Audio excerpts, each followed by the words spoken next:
When you're reading something critically, you're not just taking it at face value, you're not just accepting what it says.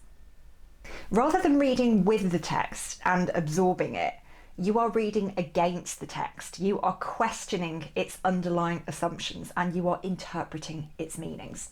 Critical reading is about understanding what a text does rather than simply what it says and what it's conveying. It's about going a little bit deeper. As a graduate student, you need to be really good at critical reading because if nothing else, it is going to save you a tremendous amount of time. You've got a lot of stuff that you need to read, and the more effectively and the more efficiently you can be critical in your reading, then the less chance you'll have to read something 2, 3, 4 times over. What we want to do is get you to a stage where you only need to read through something once, and you've done it in such a way that is critical and is helpful and actually gives you some stuff to go on, some stuff to talk about in your dissertation, in your assignment. That's where we want to get to. We want to be critical in one read through. We want to go in and get what we need and boom, done. And in this video, I'm going to teach you exactly how to do that. But before we start, if you want to get really good at critical reading, you probably want to grab a copy of this. It's my critical reading cheat sheet and it's available to download. The link is in the description. It's completely free when you sign up to my email list. There are 4 steps to doing critical reading properly, and I'm going to walk you through them in this video. So firstly, you need to be clear and focused and intentional with your reading. Secondly, you need to learn 3 key questions to ask. Thirdly, you need to ensure that you're active rather than passive in your reading. And fourthly, you need to answer your own question. So without further ado, let's get into them. Firstly, you need to be intentional and focused. Whatever it is that you're reading, whatever it is that's in front of you, whether it's a book, a journal article, whatever, you need to answer the question, why am I reading this? Why is it relevant? What is it for? And it can be helpful to turn your answers to those questions into a question. Let me explain that. Say you're a criminology student and the text that's in front of you is a text about routine activity theory, which is a really prominent theory in criminology.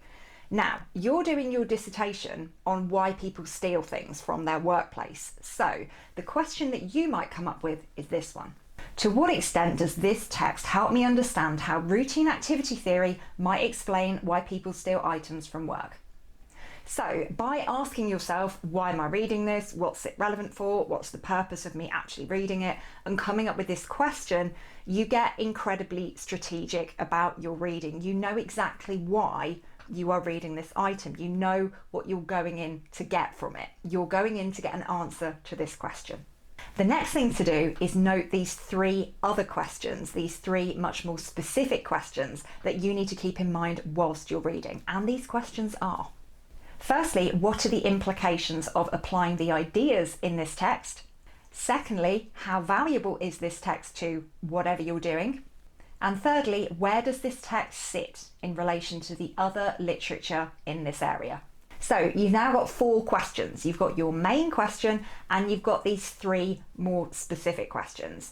Next up, we need to read actively rather than passively. So what on earth does that mean? Have you ever started reading something and you get a few paragraphs or even a few pages into it and you're like, oh, I could not tell you what I've just read. It has just gone straight over the top of my head. Well, you are not alone. This happens to everybody, but there is something that you can do to prevent this from happening. So here's what you need to do. To read actively, you need to be constantly checking in with yourself in terms of whether you've understood what it is that you've just read. And I've always found the best way to do this is to keep a piece of paper or a notebook or your critical reading cheat sheet to the side whilst you're actually reading through the text. And for every page or every couple of paragraphs you read, you need to write a summary sentence. You need to summarize in one sentence what it is that this thing has just conveyed to you. So read through it and then put it to one side and try and summarize it in one sentence. And I found that this is a really good way of making sure that you're taking stuff in, of making sure that your mind isn't wandering, that you're not kind of, staring out of the window, you're not doing other things in your head.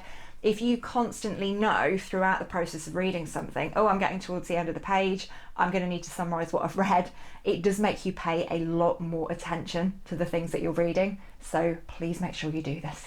What you'll end up with are a series of summary sentences that cover the entire thing that you've just read. And those are going to be incredibly valuable to you when you come to revisit the questions that you've asked yourself. And this is something that you should be doing whilst you're reading through as well. So constantly go back and forth between the questions that you set yourself at the beginning, what you've been writing down in terms of summarising the things that you've read, and just notice when you've summarised something that connects to one of those questions. When you come across something and you're like, oh, that is really relevant to that one question right there, write some notes on it, write it down. And you'll find that you get better at this the more you do it. It can seem like quite a lot to be doing in the beginning because you're like, right, I'm supposed to be remembering like what this page has conveyed to me. Yeah, at the same time, I'm supposed to be keeping these questions in my mind. Yeah, this is not an easy thing to do. Well, it's not at first, and you will get better with practice. And as you go through, you'll get into a routine of scanning a text for the general meaning of it and also making those connections in your mind. So stick with it and you will get good at this. You just need to practice.